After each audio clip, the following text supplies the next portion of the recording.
शशि भूषण हमारे सहयोगी पटना से हमारे साथ इस वक्त जुड़ चुके हैं। शशि भूषण, अभी जो बात की जा रही है अजदुद्दीन ओवैसी की कि महागठबंधन में शामिल होंगे कि नहीं शामिल होंगे, कांग्रेस आरजेडी की तरफ से स्पष्ट कह दिया गया है कि एआईएमआईएम सांप्रदायिक है, लेकिन आने वाले वक्त में क्या देखते हैं भूमिका अजदुद्दीन ओवैसी एआईएमआईएम की?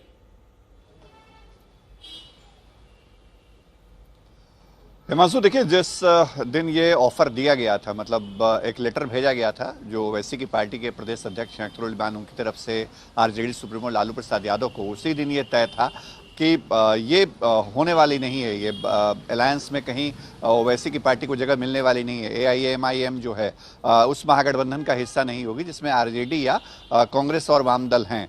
तो ये आज बयानों से यह साफ हुआ है। लेकिन अगर 2020 के विधानसभा चुनाव के नतीजों को आप देखें तो 5 विधायक जीत करके आए थे ओवैसी की पार्टी के सीमांचल में, और जो सीमांचल में उनका इम्पैक्ट रहा था जितनी सीटों पे, वो आरजेडी को नुकसान पहुंचा करके गए थे। तो क्या इस बार ओवैसी को ये लग रहा है कि ये नुकसान शायद इस बार वो नहीं पहुंचा पाएंगे, इसलिए वो एक मैसेज देने की कोशिश करने के लिए कि वो बीजेपी की बी टीम है, उनकी पार्टी, जो महागठबंधन के लोग बार बार कहते हैं, उसको काउंटर करने के लिए उन्होंने रणनीतिक तौर पे, राजनीतिक तौर पे ये ऑफर दिया कि हम महागठबंधन में शामिल होना चाहते हैं।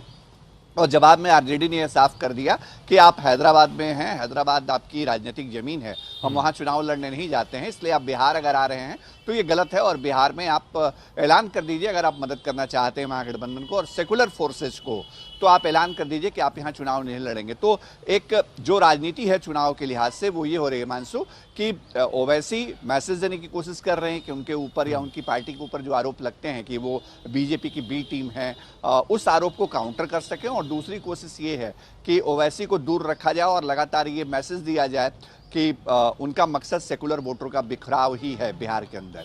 देखिए, 17% से ज्यादा मुस्लिम आबादी है, कई सीटों पर अहमियत रखी जाती है, तो निश्चित तौर पर काफी कुछ असर तो हो सकता है। शुक्रिया जुड़ने के लिए। बात कावड़ की करेंगे। कावड़ को लेकर सियासत गहराती जा रही है। कांग्रेस के नेता हैं दिग्विजय सिंह, एक तस्वीर जारी की है उन्होंने, और तस्वीर जारी करते हुए उन्होंने सवाल पूछा है। यही वो तस्वीर है और दिग्विजय सिंह की तरफ से सवाल पूछा गया है। एक फोटो में कावड़ की फोटो है, दूसरे में नमाज की फोटो है, और पूछा है कि एक देश दो कानून।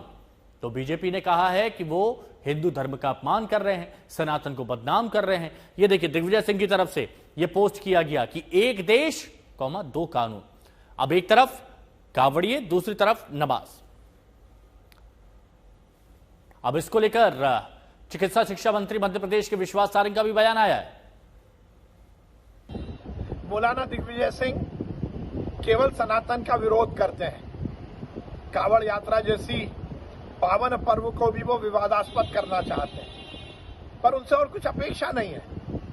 जाकिर नायक के महिमा मंडन करने वाले, आतंकवादियों को संरक्षण देने की बात करने वाले, हर सेना के ऑपरेशन पर विवाद खड़ा करने वाले, पाकिस्तान परस्ती की बात करने वाले, तुष्टीकरण को आगे बढ़ाकर राजनीति करने वाले दिग्विजय सिंह से और कुछ अपेक्षा भी नहीं है। दिग्विजय सिंह जी हर समय हिंदू धर्म का, हिंदू धर्मावलंबियों का और हिंदू साधु संतों का और हिंदू त्योहारों का अपमान करते आए हैं। इसीलिए तो उन्हें मौलाना दिग्विजय सिंह कहा जाता है।